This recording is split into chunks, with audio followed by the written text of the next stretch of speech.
Hello, good morning, good evening, good morning, good afternoon, and good evening to all my subscribers, local and overseas. Have a great day, and hope you are always in the pink of health always, and more blessings for you. Today, I will do this, yung, ano ba? Yung 1 point perspective.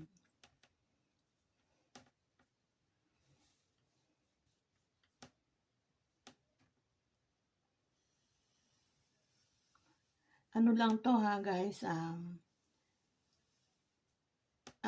basic mga sketches lang to kasi hindi ako gumagamit ng mga ruler.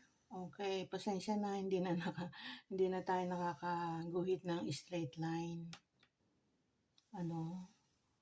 Ito yung if you want to make buildings, anything, furniture, lahat. So we use ang basic itong 1 point perspective na tinatawag. So, yung mga termino ko sa mga engineering, architectural, ito yung how we make mga buildings. Ito, I'm doing buildings. Okay. Hindi na ako Okay. So, from here, ayan o. So, we draw this one.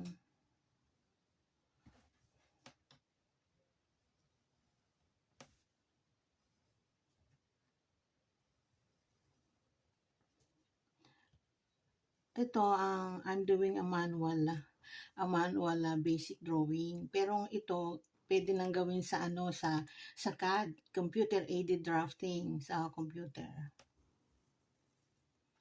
Pero if you want to make this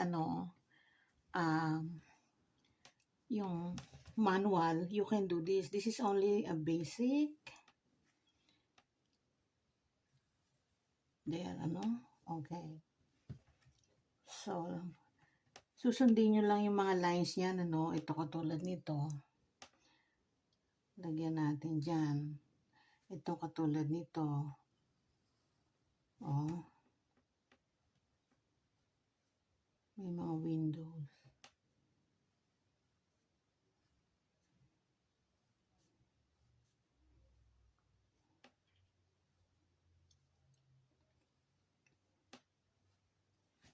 Ito gawin natin tall buildings. Yan, tall.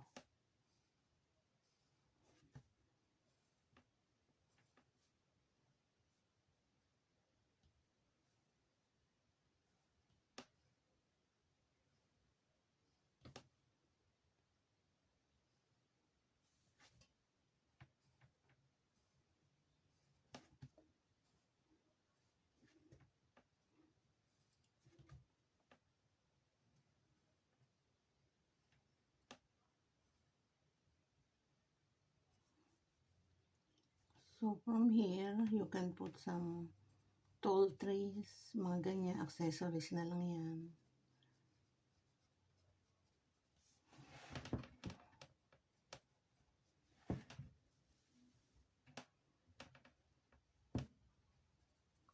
Basic lang to, guys, ha.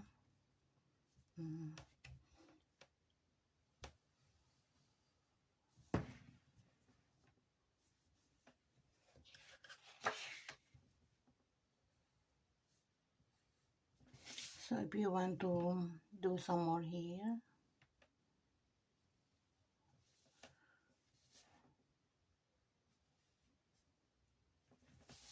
you follow ito.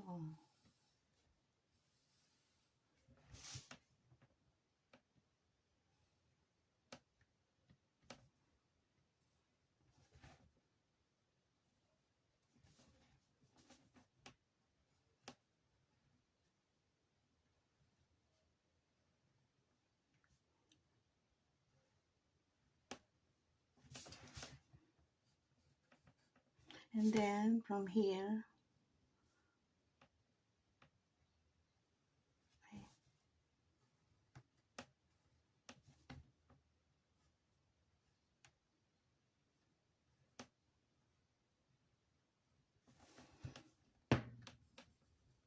So, mga basic lang to guys ha. So, this is how you make a buildings.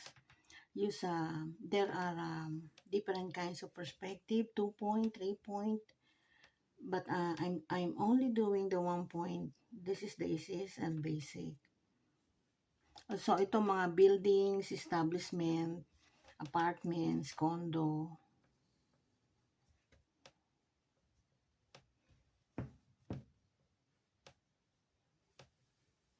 Always follow that.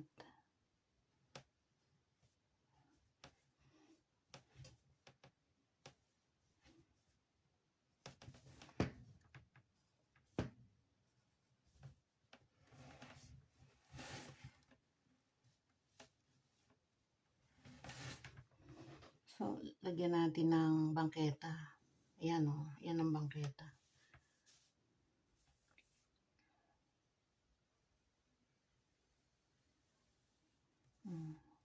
O, across naman.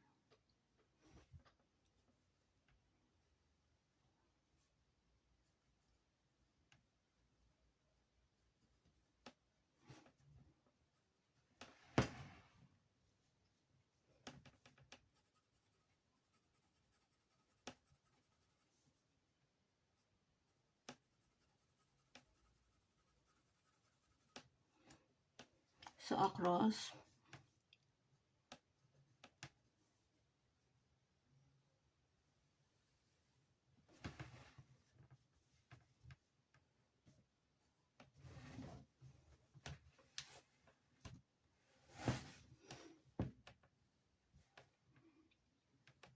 We'll do the same thing across the street.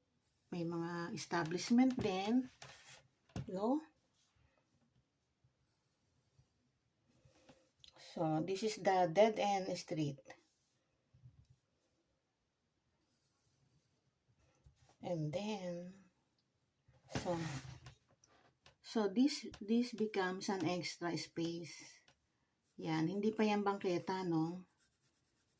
Extra space lang kasi this is the dead end. Dead end yan. Ay.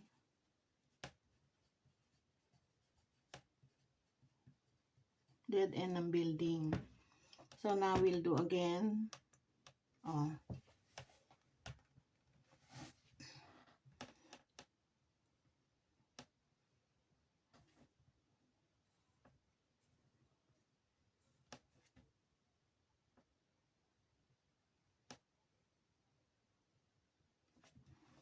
So, dito, pwede natin lagyan ng tall building. Yan. Ano?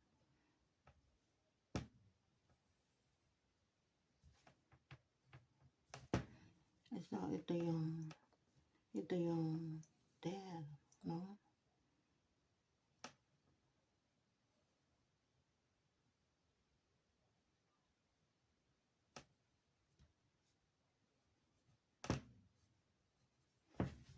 So, meron din yung bangketa. Ito. Yan din ang bangketa niyan. Kasi ito, extra space. Lahat ng establishment, lahat ng infrastructure, dapat merong bangketa. O, yan bangketa yan. Naku, hindi na ako makadiretso ng line, no? So, yan. This.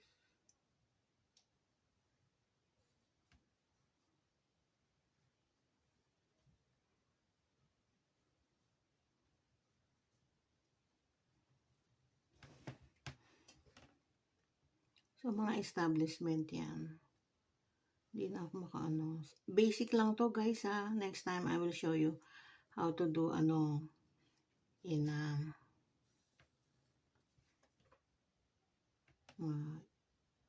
boxes.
And then, lagyan natin to ng, so, it is a one whole building.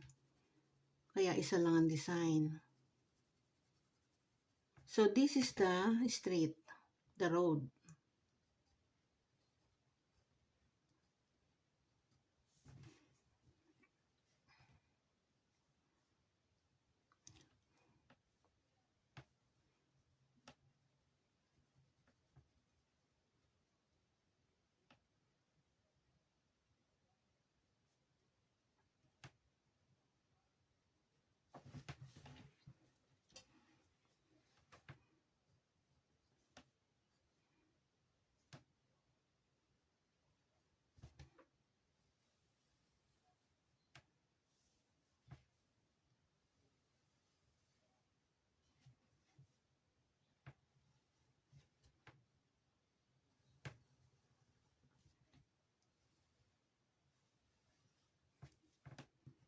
Extra, ano to, extra space.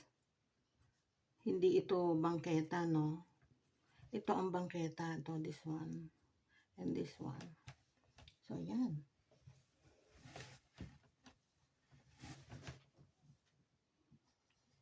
So, this is example of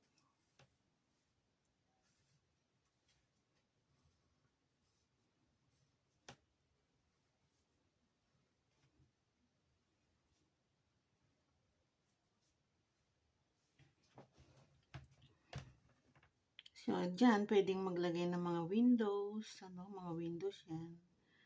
Ano.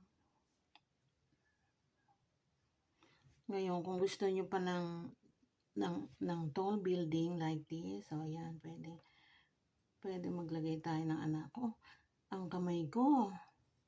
My gosh. So, you have to follow this from here. Okay.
So, yan.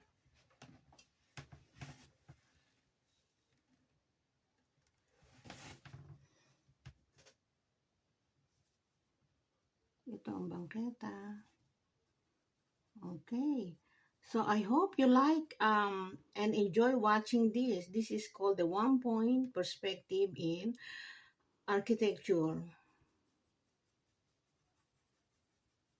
This is how they do their layout. This is only a sketches, a layout, a facades of building. So, it started from the one point. It started from that one-point perspective.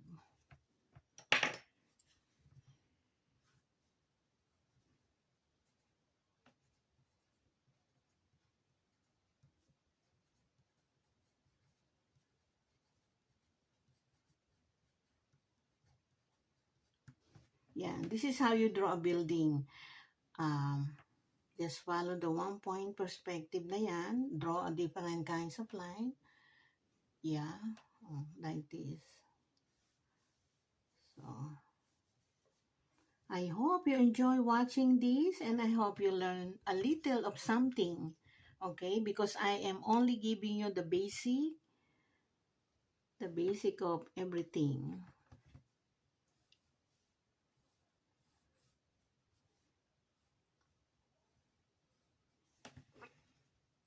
Okay, thank you very much to all my subscribers. Have a blessed day to all of you. Thank you. Bye for now.